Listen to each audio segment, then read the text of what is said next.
제가 지난 시간에 살펴봤던 내용은 어떤 내용이냐면요. 이제 술람미 여인이 솔로몬과 결혼을 하고 솔로몬이 타는 가마를 타고 솔로몬과 생활을 하고 있었는데 술람미 여인의 친구들이 술람미 여인을 쳐다보면서 하는 말이 너 그 사람하고 같이 있는 게 너한테 안 어울린다. 그리고 너가 좀 주제 파악을 잘하고 적당한 선에서 떠날 줄 알아야 된다. 이런 식으로 이제 친구들이 술람미 여인을 조롱하고 있었거든요. 그때 솔로몬이 얘기하기를 이 사람은 모든 면에서 뛰어난 사람이다. 머리끝부터 발끝까지 부족한 사람이 하나도 없다. 이 사람은 내가 고른 사람이고 내가 마음에 들어서 고른 사람인데 너희들이 지금 이 여인에 대해서 격에 맞지 않는다라든지 부족하다고 얘기하는 것은 결국은 이 여자를 고른 나를 욕하는 거기 때문에 나는 그것에 대해서 굉장히 불쾌하게 여기겠다. 솔로몬이 그렇게 말을 했거든요. 우리가 이제 그 말씀에 대해서 영적인 의미를 살펴볼 때 우리 성도들이 일반인들보다 나은 면이 있으면 좋은데 사실 나은 면이 별로 없어요. 그래서 사람들이 그리스도인들이 구원받았다, 하나님의 자녀다, 성도다 그러면 굉장히 이걸 불쾌해하고 니들이 무슨 성도고 니들이 무슨 하나님의 자녀고 이런 식의 얘기들을 종종 던지거든요. 그때 이제 하나님 말씀하시기를 이 사람들 택한 건 나다. 이 사람들 예수 그리스도의 피로 깨끗하게 한 것도 나다. 많이 부족하지만 이 사람들을 택하고 고르고 그리스도의 피로 깨끗하게 한 내가 그만큼 부족하다는 거냐 도대체. 사람들이 그리스도인들을 향해서 하는 말이 그게 결과적으로는 하나님의 선택이 잘못됐다고 말하는 거거든요. 또 우리 같은 성도들끼리도 그럴 수가 있어요. 자기보다 신앙생활을 조금 못하거나 부족한 사람들을 향해서 어떻게 예수 믿는 사람이 저것도 못하느냐 저런 모양이냐라고 얘기할 때가 있거든요. 근데 로마서 14장에 보면 하나님의 종은 하나님이 판단 내리시는데 너희들이 그 사람을 이렇다 저렇다 얘기하는 것은 결국은 그 사람을 너의 종처럼 여기는 거 아니냐. 내 종을 판단하는 너는 누구냐. 개발 교만한 마음 좀 버리라고 했거든요. 그런 거랑 우리가 좀 맥락을 같이 할 수 있을 것 같아요. 그리고 솔로몬이 술람미 여인을 묘사할 때 발부터 묘사해가지고 머리카락까지 묘사를 했는데 발도 참 예쁘고 머리카락도 자줏빛이 난다고 얘기를 했어요. 머리끝부터 발끝까지 부족한 게 하나도 없다는 뜻입니다. 특별히 발을 제일 먼저 묘사한 것은 발이 이렇게 험한 부분인데 발이 이 정도로 예쁘고 내가 발을 이 정도로 예뻐한다 그러면 이 사람이 어느 부분도 예뻐하지 않겠느냐. 우리 영적인 차원에서는 그런 거거든요. 우리 인생 가운데 숨기고 싶은 부분, 허물진 부분 참 많이 있는데 하나님께서는 그것도 참 귀하게 보신다고 말씀하세요. 그것이 귀하다 그러면 우리 인생에 하나님께서 귀히 보시지 않는 부분이 어디 있겠느냐. 다 우리를 의의 옷으로 입혀주시고 그리스도로 거룩하게 하시고 사실 우리가 그리스도인들이 의롭다거나 거룩하게 됐다고 하는 것은 우리에게 그런 요소가 있다는 뜻이 아닙니다. 하나님 앞에 의로우신 예수 그리스도께서 우리를 의롭다고 해주시고 또 하나님 앞에 거룩하신 그 예수 그리스도를 우리가 믿기 때문에 그분으로 말미암아 거룩한 자로 불림을 받는 거지 우리에게 의로움과 거룩함은 전혀 없거든요. 주님께서는 우리들의 모든 허물을 덮어주시고 우리들로 하여금 하나님의 자녀다 혹은 하나님의 신부라고 부르십니다. 그리고 맨 마지막에 지난 시간에 봤던 부분에 맨 마지막에 보면 이제 솔로몬이 술람미 여인과 둘이 누웠는데 전혀 그동안 못 느꼈던 거 하나 느끼게 됐는데 술람미 여인에게서 사과 냄새가 났습니다. 이 아가서에서는 사과 냄새가 솔로몬의 향기거든요. 동시에 구원의 향기를 나타내거든요. 오랫동안 솔로몬과 지내는 사이에 자기도 모르는 사이에 술람미 여인이 성숙이 된 거예요. 성숙이 돼가지고 술람미 여인에게서 솔로몬에게만 날 수 있는 그 냄새가 나타나는 겁니다. 우리 영적인 차원에서는 우리 그리스도인들이 하나님과 오래 지내다 보면 그리스도인 냄새가 나요.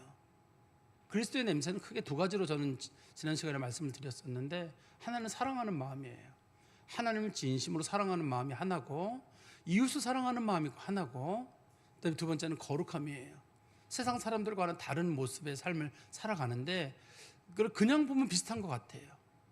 그런데 그리스도인들이 들어가 보면 그리스도인들 마음속에 사랑하는 마음이 들어있고 세상 사람들과는 다른 특별한 가치를 그리스도인들이 가지고 살아가는 모습을 우리가 볼 수 있는데 지난 시간의 말씀이 거기까지 나와 있는 내용입니다. 근데 오늘 본문에서는 술람미 여인의 사랑이 한 단계 더 발전을 하게 돼요. 그래서 그 전에 술람미 여인에게서 볼 수 있었던 모습하고는 전혀 다른 모습.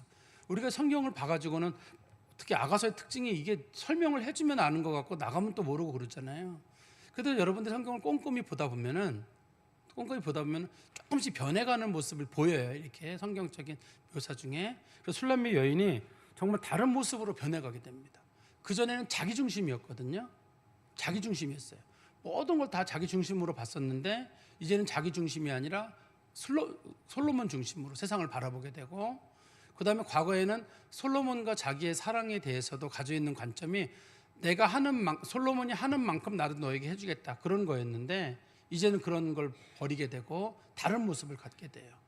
그리고 세상을 바라볼 때 있어서도 자기가 뭘 했다라는 그런 생각보다는 하나님의 은혜로 왔다는 사실을 인정하게 됩니다. 그러니까 솔로몬이 자기를 사랑한 문제에 대해서도, 물론 처음에는 이 술람미 여인이 굉장히 고마웠거든요. 자기를 사랑해 준다는 사실이. 그렇지만 어느 정도 시간이 지난 다음에는 술람미 여인에게 문제가 생겼었어요. 사랑을 동등한 거로 받아들였어요. 그러니까 솔로몬과 자기가 동등한 사람이기 때문에 솔로몬에게도 자기도 자기 의견을 낼 수 있다 생각을 했는데, 오늘 본문의 말씀에 보면 술람미 여인의 그런 태도도 조금 바뀌는 게 볼 수가 있는데, 이거를 우리 한번 영적인 차원을 잘 보시면서 여러분들이 들어주셨으면 좋겠습니다.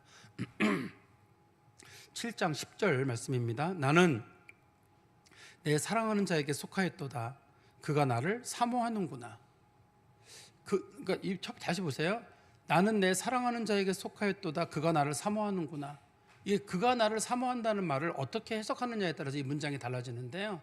사모한다는 말은 그가 나를 간절히 원한다는 뜻이에요. 이 말이 그가 나를 간절히 원한다는 뜻인데, 이 말의 뜻이 간절히 원한다는 뜻이 내가 그를 사랑하니 그가 나를 간절히 원한다 이렇게 끝나는 게 아니라, 간절히 원한다는 말이 구약 성경에서는 그가 나를 지배한다는 말과 또 연결이 돼 있어요. 이게 이 말씀만 봐가지고는 알 수가 없는데, 조금 우리가 구약 성경에 나와 있는 말씀을 보면 그가 나를 사모한다 할 때 그 사모한다는 말이 사용된 성경 구절이 몇 개 있거든요.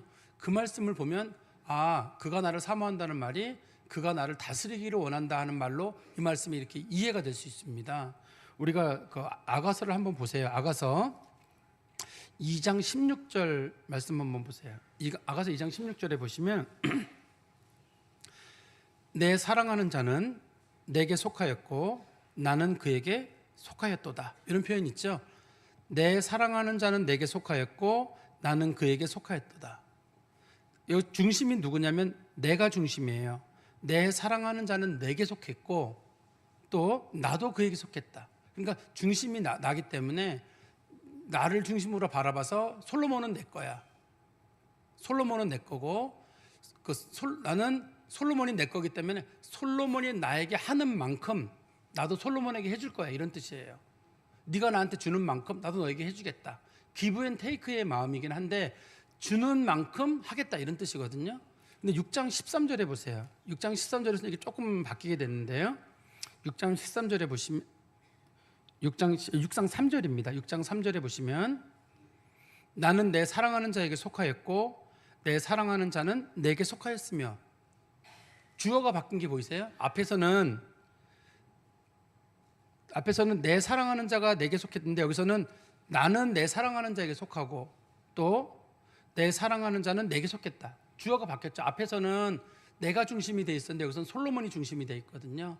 여기서는 뭐냐면 그러니까 첫 번째는 솔로몬이 하는 만큼 내가 하겠다는 거였는데, 이번에는 내가 하는 만큼 너도 나한테 해달라는 거예요. 내가 너한테 이만큼 주면 너도 나한테 이만큼 해달라는 그런 내용입니다, 이게. 그런데 오늘 본문에서는 그 내용이 조금 변화가 되게 되죠. 어떻게 변화가 되게 됐냐면 나는 내 사랑하는 자에게 속하였도다. 그리고 내 사랑하는 자도 내게 속했다. 그게 없어요. 그게 있어야지만이 서로 사랑은 주고받는 문제인데, 내 사랑하는 자도 내게 속하였다는 말이 빠지고 그 다음 구절에 그가 나를 사모하는구나, 그가 나를 간절히 원한다는 말로 이게 문장이 바뀌어 있거든요. 그럼 이게 어떤 뜻이냐? 구약 성경에 보면은 이 사모한다는 말과 소원한다는 말, 그 말이 같이 사용돼 가지고 의미가 그가 나를 지배한다, 그가 나를 이끌어간다는 의미로 사용되는 성경 구절이 있거든요. 한번 우리 성경 말씀 보시면 창세기 3장 16절 말씀 한번 보세요. 창세기 3장 16절 말씀에 보시면 또 여자에게 이르시되 내가 네게 임신하는 고통을 크게 더하리니 내가 수고하고 자식을 낳을 것이며 너는 남편을 원하고 남편은 너를 다스릴 것이니라. 여기 보면 너는 남편을 원하고가 너는 남편을 사모하고 그런 뜻이에요. 오늘 본문에 나와 있는 너는 남편을 사모하고 남편은 너를 다스릴 것이다 이렇게 되어 있는데요. 이게 어떤 내용이냐면 하나님께서 아담과 하와에게 선악과를 따먹지 말라고 했어요. 그런데 하와가 선악과를 따먹고 나서 자기 그 남편인 아담에게도 이 선악과를 줬어요. 그래서 아담과 하와가 둘 다 죄를 저지르게 됐습니다. 그래서 하나님께서 아담과 하와가 저지른 죄에 대한 책임이 하와에게 있다고 보시고 하와에게 저주를 내리셨습니다. 두 가지를. 하나는 뭐냐면 임신하는 고통과 출산의 고통이에요. 임신과 출산이 과거에도 고통스러운 일이었는데 더 한다고 했으니까 임신과 출산이 더 큰 고통이 된 거예요. 그게 첫 번째고, 두 번째 저주는 뭐냐면 너는 남편을 원하지만 남편은 너를 다스릴 것이다. 너는 남편을 사모하고 남편이 너를 사랑해 주길 바라는데 남편은 너를 사랑하고 너를 돌봐주는 그런 관계가 아니라 너를 다스리는 사람이 될 거란 얘기예요. 그러니까 여자가 남자 밑으로 들어간다는 뜻이에요. 원래는 아담과 하와가 동등하게 만들어졌거든요. 둘이 한 몸이 되게 할 때 돕는 자로 정도만 만들어주시고 하나님께서 갈비뼈로 만드시고 또 이게 하나님께서 그런 갈비뼈로 만드셨기 때문에 하나님 동등하게 만들었어요. 매튜 헬리라는 사람이 그런 얘기를 했거든요. 하나님께서 여자를 남자의 머리뼈로 만들지 않은 것은 남자 위에 올라가지 말란 뜻이고 또 남자의 이 발뼈로 만들지 않으신 것은 남자에게 밟히지 말란 뜻이다. 하나님께서 가슴뼈로 만들었다는 말은 원래 갈비뼈란 말의 뜻이 영혼이라는 뜻이거든요. 영혼을 나눈 서로 관계가 되어라 이런 뜻으로 이제 아담과 하와가 그런 창조의 원리를 설명하고 있는데요. 그런데 이 하나님께서 그 서로 평등했던 관계가 어떻게 바뀌게 되냐면 아담과 하와가 선악과를 따먹음으로 인해 가지고 하와는 먼저 임신과 출산의 고통을 더하게 되고, 두 번째는 여자는 남편의 사랑을 간절히 원해요.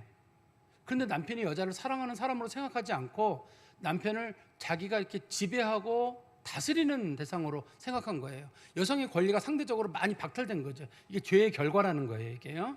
그리고 우리 성경 말씀 다시 한번 보시면 뒤에 창세기 4장 7절 한번 보세요. 4장 7절에 보시면 이제 가인과 아벨에 관한 얘기가 나오는데요. 4장 7절입니다. 내가 선을 행하면 어찌 낯을 들지 못하겠느냐? 선을 행하지 아니하면 죄가 문에 엎드려 있느니라. 죄가 너를 원하나, 죄가 너를 원하는 말은 내가 죄를 지금 지으려고 하는 거거든요. 그렇지만 너는 죄를 다스릴지니라. 여기 원한다는 말과 사모한다는 말이 같은 뜻이라고 그랬잖아요. 너는 죄를 지으려고 지금 굉장히 마음에 갖고 있는데 제발 네 마음 잘 다스려라. 이렇게 얘기를 한 거거든요. 이게 어떤 얘기냐면 하나님께서 가인과 아벨을 아담과 하와의 자녀로 주셨어요. 그런데 두 사람이 제물을 바쳤는데 가인이 바친 제물은 곡식을 제물로 바쳤고 아벨이 바친 제물은 양을 제물로 바쳤습니다. 그 제물이 뭐였느냐라는 중심보다는 그 두 사람의 마음의 문제인 것 같아요. 그래서 하나님께서는 가인의 제물에 대해서는 이 사람은 하나님께서 삶이 온전하지 못하기 때문에 그의 제물은 받지 않으셨어요. 그런데 아벨의 제물은 받았다고 돼 있어요. 우리 히브리서에 가면 아벨을 다른 말로 의인이라고 부릅니다. 의인 아벨이라고 불렀다고 하는 걸 보니까 아벨이 삶도 하나님 보시기에 참 바른 삶을 살았던 사람인 것 같거든요. 근데 이제 두 사람이 제물을 드렸는데 동생 제물은 받아들여지고 자기 건 안 받아들여졌는데 서로 우애가 좋은 형제라 그러면 야, 네 거라도 받아들여졌으면 됐다, 감사하다, 난 다음에 잘하지 뭐, 이런 마음이 생겨야 되는데 형의 마음속에 시기가 생겼어요. 왜 네 거는 받아들여지고 내 건 안 받아들여지느냐. 하나님이 안 받아주신 것인데도 불구하고 동생에 대한 미워하는 마음이 생겨가지고 저거 죽여야 되겠다는 마음이 생겼거든요. 그때 하나님께서 가인에게 나타나서 하신 말씀이에요. 지금 죄가 문 밖에 서 있는데 네가 조금만 마음을 잘못 먹으면 죄가 너를 지배하게 될 것이다. 지금 네 마음속에서는 동생을 죽이고 싶은 마음이 간절하겠지만 제발 죄를 다스려라. 그래서 이 본문에서도 원한다는 말은 사모한다는 말이고 사모한다는 말은 또 이 다스린다는 말하고 같이 관련이 되어 있거든요. 그래서 오늘 본문에서도 보면 다시 오늘 성경 말씀으로 가보시면요. 우리 아가서 7장 10절에 보시면 나는 내 사랑하는 자에게 속하였도다. 그가 나를 사모하는구나. 그가 나를 간절히 원한다는 뜻이거든요. 그가 나를 간절히 원하고 그가 나를 다스릴 것이다. 이런 뜻이에요. 이 말의 뜻이. 나는 그에게 속하였다고 여자가 얘기한 다음에 그 사람이 나를 위해서 뭘 해주는 걸 원하진 않아요. 그렇지만 내가 원하는 건 딱 한 가지예요. 그가 나를 사모하는 것, 그리고 나를 다스려주는 것, 향후. 그거를 이제 술람미 여인이 원하는 겁니다. 근데 그동안에 술람미 여인과 그 솔로몬의 관계에서 문제가 생겼던 건 술람미 여인의 마음의 태도가 있었어요. 술람미 여인이 처음에 솔로몬의 부름을 받아가지고 궁궐에 갔을 때는 너무 고마웠어요. 자기가 저 시골 여자를 불러가지고 궁궐에 있는 어떤 여자보다도 예뻐해 주니까 너무 고마웠는데 일정 기간을 살다 보니까 다 잊어버렸어요. 그 초심을 잊어버리고 솔로몬에 대해서 자꾸만 짜증이 나는 거예요. 아니 부부인데, 똑같이 부부인데 누구는 왕 대접을 받아야 되고 누구는 심부름 해줘야 되고, 이게 이제 기분이 안 좋은 거예요. 그래서 둘이 부부싸움이 났어요. 앞에 보면 기억나실 거예요. 부부싸움이 났는데 하루는 여자가 부부싸움에서 신랑 솔로몬을 바깥으로 내쫓았어요. 그래서 솔로몬이 밖에 밤새 있다가 와가지고 문을 두드리면서 문 좀 열어달라, 문 좀 열어달라고 하니까 여자가 하는 말이, 아니 내가 이 새벽에 문 열고 나가 당신 문 열어주게 됐느냐, 내가 신발도 신어야 되고 옷도 갈아입어야 되는데 싫다, 가려면 가고 있으려면 있으라, 이런 식으로 말을 함부로 하게 됐거든요. 그래서 이슬람의 여인이 생각할 때는 아니 부부는 동등한 거지, 동등한 거지, 내가 뭐 당신 문 열어주고 이 새벽까지 나가서 해야 되느냐, 아니 난 싫다는 거예요. 그런 마음이 이 여인에게 생기면서부터 솔로몬과 술람미 여인의 관계가 문제 생긴 거거든요. 그런데 이 여자가 성숙해지면서 태도가 바뀐 거예요. 다시 한번 말씀드리면, 처음에는 어떻게 생각을 했냐면 나는 솔로몬의 것이고 솔로몬은 내 것이다, 이렇게 생각을 했다가 또 솔로몬이 나를 소유하고 나는 솔로몬의 소유가 된다고 조금 바뀌는 거예요. 처음에는 뭐냐면 솔로몬이 나한테 해주는 것만큼 나도 솔로몬에게 하겠다고 했다가, 그다음에 내가 하는 만큼 솔로몬이 해주기를 바란다고 했다가 성숙해진다면은 내가 당신이 원하는 걸 다 해드릴 테니 저를 사랑해 주시고 저를 잘 이끌어 주십시오, 이런 식으로 이 솔로몬의 마음이 바뀐 거예요. 술람미 여인의 마음이 바뀐 겁니다. 그래서 술람미 여인이 자기에게 있던 저주가 뭐였냐면 두 가지라 그랬잖아요. 하나는 임신과 출산의 저주가 하나가 있었고, 두 번째는 남편을 사모하지만 남편이 자기를 다스리는 게 이게 저주였단 말이에요. 그런데 이 저주를 술람미 여인이 복으로 바꿔버려요. 어떻게 복으로 바꿔버렸냐면, 아니 남편이 자기를 다스리는 게 기분 나쁜 일이거든요. 왜 날 다스리게 하냐 그랬는데 이 여자가 저를 다스려 주세요라고 태도를 바꿔버리는 거예요. 이제부터는 태도를 바꿔가지고 내가 솔로몬 잘 섬겨야 되겠다. 제가 예를 하나 드리면 좀 이해가 될 것 같은데, 이제 부부가 신앙생활 같이 살다 보면 어느 날 특히 우리나라 가정 같은 경우는 제 나이 또래 분들일 거예요. 젊은 분들은 좀 안 그러실 것 같고, 제 나이 또래 분들은 우리는 손에 물 하나 안 붙이고 살고 있잖아요. 우리가 무슨 설거지를 합니까? 빨래를 합니까? 밥을 합니까? 다 아내가 챙겨주고, 일 갔다 와도 아내가 챙기고, 일 갔다 와도 설거지하고 다 하고 애들 돌보고. 그래서 여자 입장에서 생각이 들기를, 아니 내가 수십 년 살았는데 저 사람 밥 해주러 내가 결혼한 거냐, 내가 네 밥 해주러 결혼한 거냐, 내가 네 빨래 해줄 일 있느냐, 애들도 낳고 애들도 내가 돌보고, 정말 얘 여자가 돼가지고 당신은 뭐냐 말이야. 내가 이거 여자가 돼가지고 이 가부장적 사회에서 내가 이거 못 살겠단 말이야. 그러니까 막 화가 나가지고 막 화를 낼 수 있잖아요.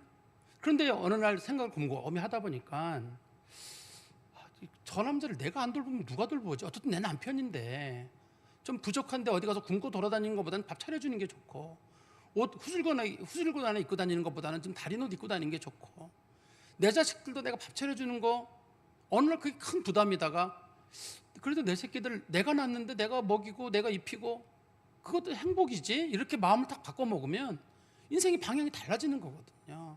남자도 마찬가지예요. 어느 날 내가 뭐 아내를 돌보고 가족들을 돈 벌고 회사에 나가 사람들이 스트레스를 막 받고 그러다가도 내가 이렇게 벌어서 내가 우리 식구들 먹여 살린다 그러면 이건 가장으로서 행복이다.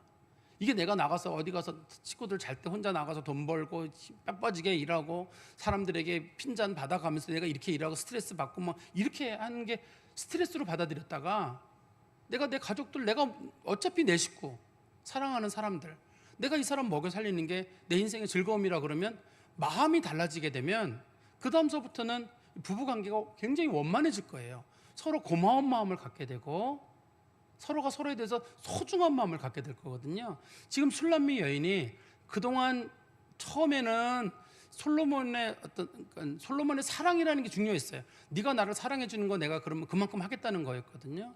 그렇다가 이제는 내가 사랑해 주는 만큼 너도 하라는 식으로 그것도 조금 바뀐 거예요. 그렇지만 더 성숙이 된 다음에는 내가 열심히 당신을 섬길 테니 당신은 나를 잘 이끌어 주십시오. 이런 식으로 영적인 차원에서 마음이 바뀌는 거거든요. 이제는 인생의 주인이 내가 아니라 주님이 주인이 돼서 내 인생을 이끌어 달라고 하고 맡기는 거예요. 이게 성경에서 말하는 복음이에요. 복음과 율법의 차이를 제가 좀 설명드리면, 율법이라고 하는 것은 복음은 어떤 내용의 문제가 아니라 그거를 대하는 성도들의 마음의 차이예요. 예를 들어서 우리가 하나님 성경에 보면 부모를 공경해라, 살인하지 마라, 간음하지 마라, 도둑질하지 말라, 이런 얘기들을 우리가 들었어요. 그래서 내가 정말 부모를 열심히 섬기는 거예요.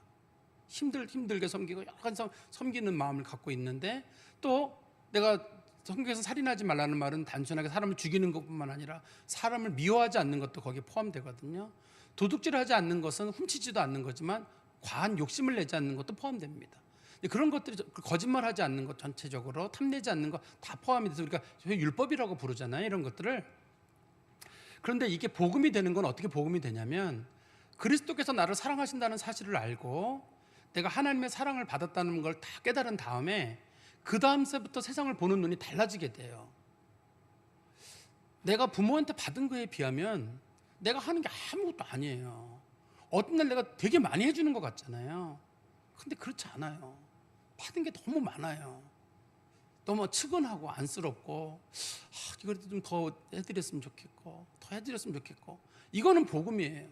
근데 부모를 잘 섬기라 그래가지고 막 부모를 섬기는데 마음속에서 너무 안 되고 힘들어가지고 쩔쩔매는 이런 게 아니라, 내가 그리스도의 사랑을 알고 하나님의 은혜를 알고 성령을 받은 사람들은 마음의 태도가 바뀌어가지고 잘 해야 되겠다. 내가 또 아내와 남편도 마찬가지예요.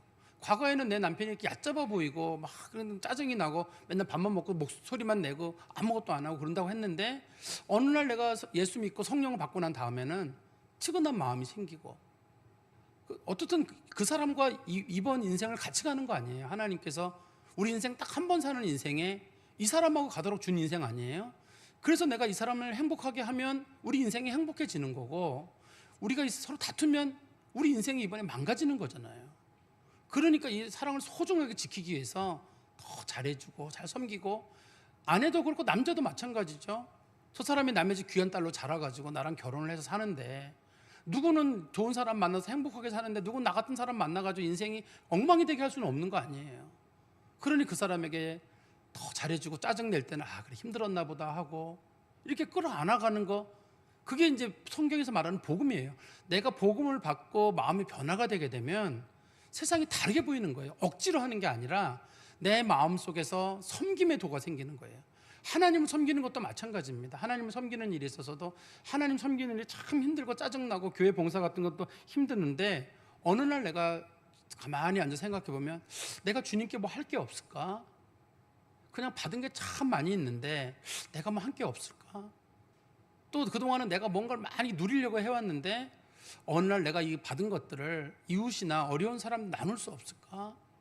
그런 마음을 우리가 갖는 거예요. 마음속에 갖고 그렇게 좀 성숙된 모습으로. 처음에는 전부 다 사랑이 전부 자기 중심이에요. 그 사람이 나한테 해주는 것만큼 나도 한다고 했다가, 내가 해주는 것만큼 너도 하라고 했다가, 근데 성숙한 사람이 되게 되면 나는 온전한 사랑을 줄 테니 당신은 내게 사모하는 마음만 주시고 나를 잘 다스려 달라 하는 그런 마음을 우리가 이제 성숙한 사람들은 깨닫게 되거든요. 지금 술람미 여인이 그 단계까지 나아간 거예요. 성숙의 모습으로. 그래서 우리 그리스도인들도 하나님을 우리가 사랑하고 예수 믿는 시간이 오래되었다 그러면, 하나님 제가 이만큼 했으니까 이만큼 해주십시오라가 아니라, 하나님 제가 뭐 할까요? 어떻게 해드릴까요? 뭘 원하세요? 이런 식으로 마음의 태도가 바뀌어야지, 왜 하나님 이거 안 해주십니까? 내가 이거 기도한 거 오래됐는데 이건 해결해 주지 않고, 이 문제는 풀어주지 않고 왜 이건 안 해주고 저건 안 해주고, 이게 아니라 하나님께서 제게 해주신 거 고맙습니다. 제가 이제 남은 인생은 하나님을 위해서 뭘 할까요? 어려운 이웃을 위해서는 뭘 할까요? 이렇게 마음의 태도가 바뀌는 게 술람미 여인의 성숙한 모습이라고 우리가 이해하면 될 것 같습니다. 그래서 이 태도의 변화는 사랑의 비례예요. 그 사람이 주님을 진심으로 사랑하게 되면 그 주님에 대한 섬김, 순종도 쉬워지게 되고 또 배우자도 마찬가지죠. 자꾸 진심으로 사랑하는 것. 어떤 분들은 전 사랑이 안 생깁니다. 그러면 안 생긴 사람이 문제예요. 성경은 하나님이 사랑이시기 때문에 하나님과 같은 동일 본질을 가진 예수 그리스도 사랑이거든요. 예수 그리스도의 영인 성령을 받은 사람들은 사랑을 한다고 돼 있어요. 사랑 안 할 수가 없다는 거예요. 그래서 사랑을 하기 때문에 사랑하는 사람들은 주변에 있는 사람들을 나는 저 사람 사랑하는 마음이 안 생긴다. 내 마음에 문제가 생긴 것이지 그 사람에게 문제가 있는 건 아니거든요. 그 사랑하는 마음으로 그 사람을 끌어안고 서로 사랑하는 마음으로 살아가는 것. 그래서 사랑이 순종해. 그러니까 순종하는 마음은 사랑이 곧 비례하는 겁니다. 그리고 11절입니다. 내 사랑하는 자야 우리가 함께 들러 가서 동네에서 유숙하자. 우리가 일찍이 일어나서 포도원으로 가서 포도 우미 돋았는지 꽃술이 퍼졌는지 석류꽃이 피었는지 보자. 거기에서 내가 내 사랑을 내게 주리라. 여기 처음으로 어떤 표현이 등장하냐면 우리라는 말이 나와요. 이 아가서 앞에는 우리란 말이 없습니다. 솔로몬과 술람미 여인이 다 너예요. 너와 나로 구성되어 있거든요. 너라 나로 구성되어 있기 때문에 솔로몬은 너고 나는 나예요. 아무리 사랑을 하지만 나와 너였는데 이제 서로 사랑이 깊어지고 난 다음에 술람미 여인이 처음으로 우리란 말을 써요. 근데 우리나라 성경책에는 우리란 말이 2개가 나와 있는데 요거 히브리어 성경책에는 우리란 말이 3개가 나와요. 그리고 우리나라 성경책에서는 함께란 말이 1번 나오잖아요. 거기 우리가 함께. 근데 히브리어 성경책에는 함께란 말도 3번 나와요. 그래서 우리가 함께, 그다음에 우리가 함께 동네에 가서 들러 가고, 우리가 함께 동네에서 유숙하고, 우리가 함께 일찍 일어나고, 이런 식으로 문장이 돼 있습니다. 이게 영어로는, 영어 성경에는 let us 이런 식으로 돼 있을 거예요. 우리 그렇게 합시다 이런 식으로만 문장이 돼 있는데요. 이 술람미 여인의 태도가 바뀌면서 두 사람이 한 사람이라는 생각이 드는 거예요. 이제는 어떤 걸 바라보는 시선이 달라진 겁니다. 부부도 마찬가지일 거예요. 부부도 마찬가지로 처음에는 서로 결혼해가지고는 니네 엄마, 우리 엄마, 니네 아버지, 우리 아버지, 네 부모, 우리 부모 이러다가 세월이 많이 지난 다음에 우리 부모님이에요. 다. 사랑이 깊어진 사람들은 다 우리 부모 아니에요. 어차피 그쪽 부모도 내가 돌봐야 되고 이쪽 부모도 내가 돌봐야 되고 어차피 우리이기 때문에 우리 자식이지 이게 남의 자식, 네 자식 내 자식 하게 됐나요? 말 안 들을 때는 네 자식이고 말 잘 들 때는 내 자식이잖아요. 보통 경우. 근데 그렇게 말고 우리는 언제나 우리 자식이에요. 좋든 나쁘든 우리 부부가 둘이 나와서 키우는 우리 자식인 거고, 우리 부부를 이만큼 작게 만드신 게 우리 부모거든요. 우리라는 개념이 있는 사람들은 세상을 보는 눈이 달라요. 그리고 그 사람이 잘 되는 게 내가 잘 되는 거고 우리이기 때문에. 우리는 운명 공동체거든요. 내가 잘 되면 그 사람이 잘 되는 거, 그 사람이 잘 되면 내가 잘 되는 거예요. 그래서 술람미 여인이 지금 솔로몬과 자기 우리라고 표현을 하고 있는데, 우리 영적인 관계에서는 하나님과 내가 따로 있다가 내가 하나님과 하나가 되는 거예요. 내가 하나님과 하나가 되는 그런 과정을 겪게 되는데, 하나님과 하나가 되려면 이 본문에서는 보면 영적인 골방을 찾아가는 과정이 필요해요. 다른 사람들과는 다르게 둘만의 시간을 갖는 거예요. 성경 말씀 다시 한번 보시겠어요? 11절에 보시면 우리가 함께 들러 가서 동네에서 유숙하자. 우리가 일찍이 일어나서 포도원으로 가서 포도에 우미 돋았는지 꽃술이 퍼졌는지 석류꽃이 피었는지 보자. 거기에서 내가 내 사랑을 내게 주리라. 술람미 여인이 솔로몬에게 하는 말인데, 술람미 여인이 지내기에는 어디가 좋냐면 궁궐이 좋아요. 궁궐이 좋은데 술람미 여인이 지금 솔로몬에게 야영을 가자고 하는 거거든요. 우리 저 들판에 가서 야영하고 동네에서 유숙하고. 그러면 솔로몬이 궁궐에 있던 사람은 아니 내가 들판에서 어떻게 자느냐, 그리고 내가 동네 시골집에 가서 어떻게 자느냐. 근데 서로 두 사람이 사랑을 하기 때문에 두 사람이 남들과 없는 곳에 가서 조용히 둘이 보내는 시간이 그냥 좋은 겁니다. 그게 들판이든 궁궐이든 상관없이.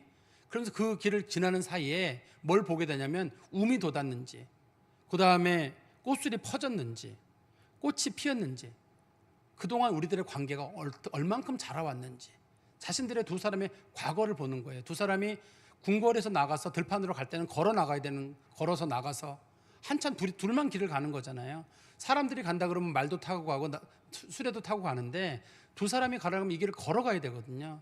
둘이 이 길을 쭉 걸어가면서 떠올리는 거예요. 우리 옛날에 만났던 날들, 그새 우리가 살아면서 성숙했던 날들, 지금처럼 꽃이 피어가는 그런 날들, 우리가 그런 날들이 참 많았지.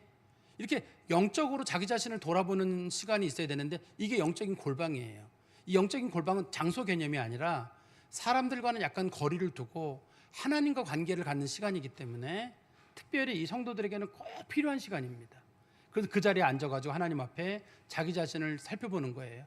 내가 그동안 하나님의 은혜로 어떻게 살아왔는지, 하나님이 내게 어떻게 은혜를 베푸셨는지, 그동안 은혜가 없는 것 같은 원망이 많았는데 생각해보면 받은 게 더 많아요. 우리가 하나님 막 원망하지만 어느 날 곰곰이 생각해 보시면 한 5가지 정도는 못 받았을 것 같고 95가지 정도는 받았을 것 같아요. 우리가 불행하다고 말하시는 분들도 보면 전 이게 불행하고 이게 불행하고 그러면 또 얘기해봐. 이것도 불행하고 또 얘기해봐. 하다 보면 별게 없어요. 따지고 보면 불행이 100가지인 사람은 없어요. 불행이 한 5가지 정도 있는 사람은 있어요. 그런데 불행이 100가지인 사람은 없고 나머지 95는 우리가 보통 사람이 누리는 걸 우리도 같이 누리고 가고 있거든요.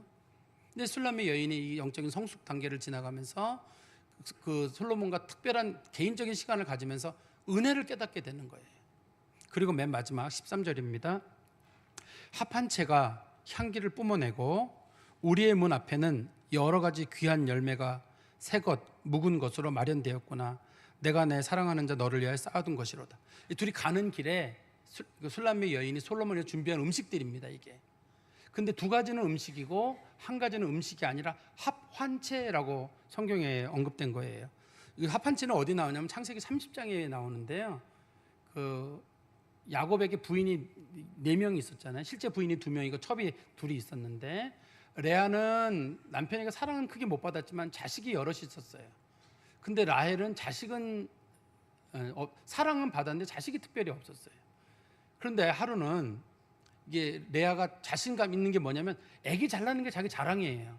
근데 언제부턴가는 자식이 안 생기는 거예요. 그리고 또 남편이 자기랑은 안 자. 꼭 라헬하고만 자는 거예요.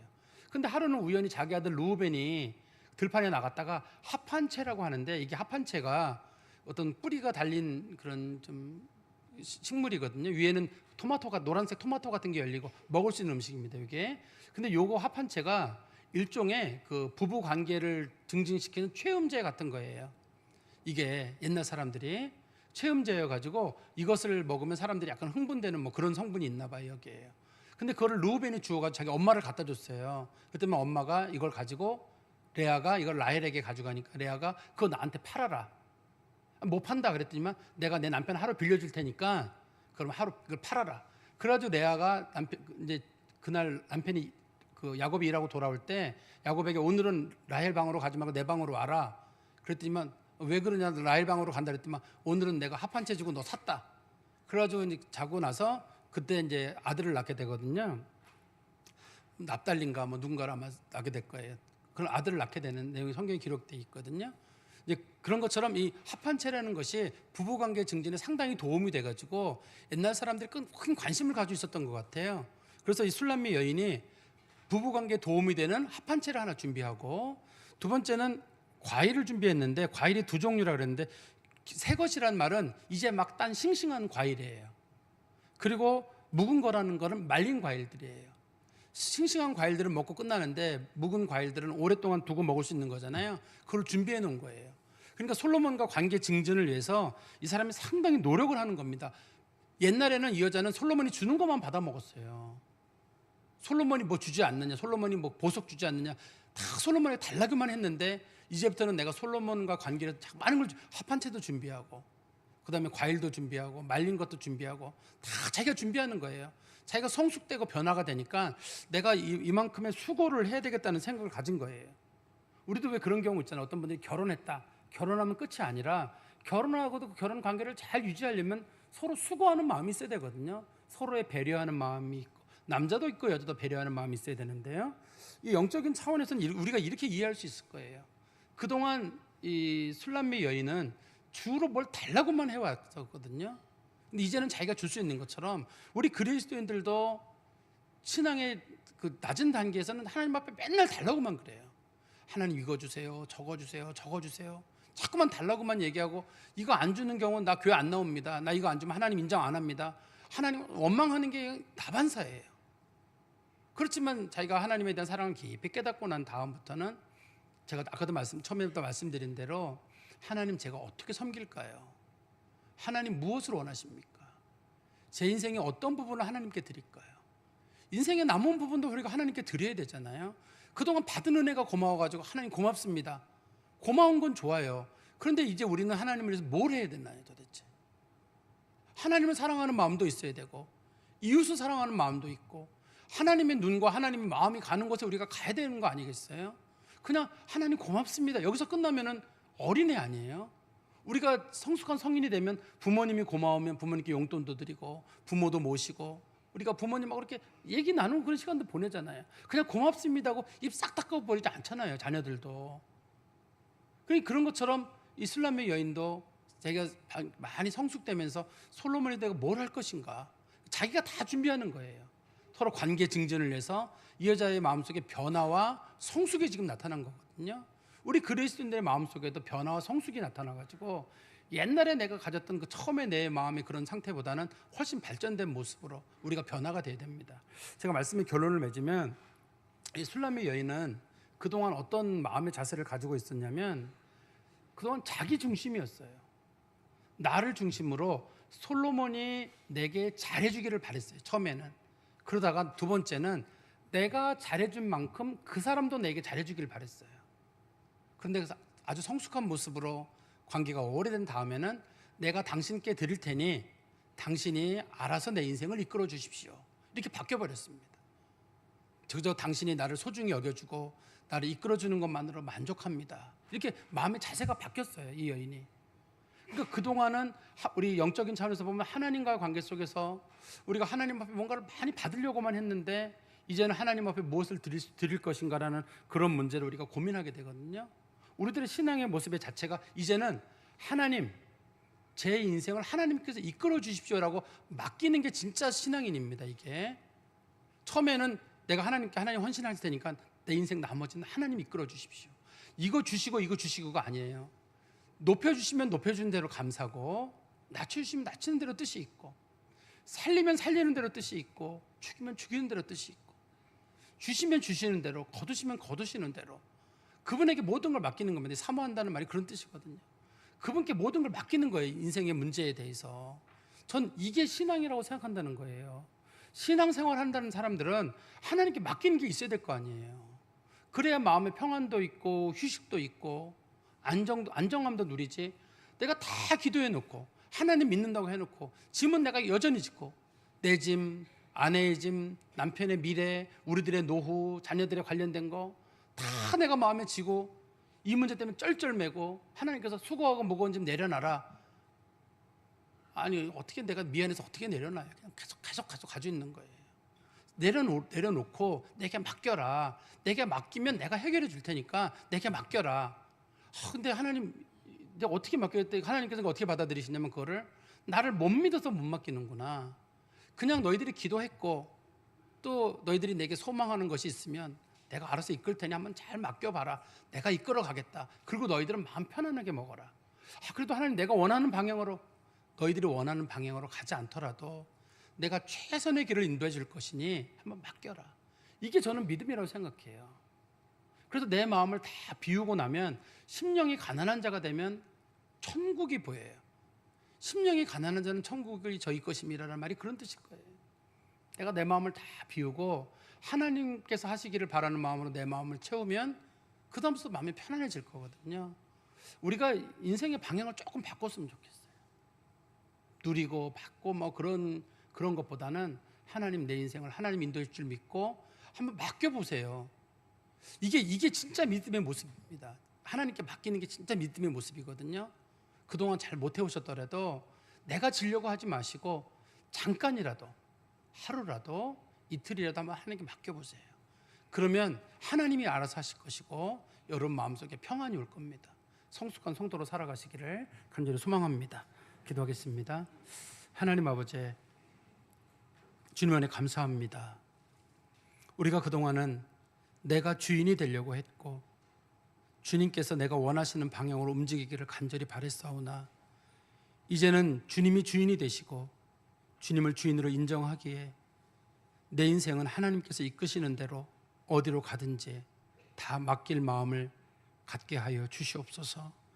그래서 짐 때문에 너무 불안해하지 않게 하시고 이루어지 않는 일에 답답하지 않게 하시고 하나님께서 가장 좋은 거 주실 줄 알고 맡기고 마음의 여유를 누리고 쉼과 기쁨을 회복하는 믿음의 성도들이 되게 하여 주시옵소서. 하나님과 우리는 함께 우리로 묶여 있어서 내가 잘 되는 것이 결국 하나님께 잘 되는 일이기에 하나님께서는 반드시 좋은 것을 우리 가운데 주실 것입니다. 그 사실을 믿고 하나님께 다 맡기되 불안해하지 않게 하시고 담대한 마음으로 살아가도록 은총을 허락하여 주시옵소서. 예수 그리스도의 이름으로 기도하옵나이다. 아멘.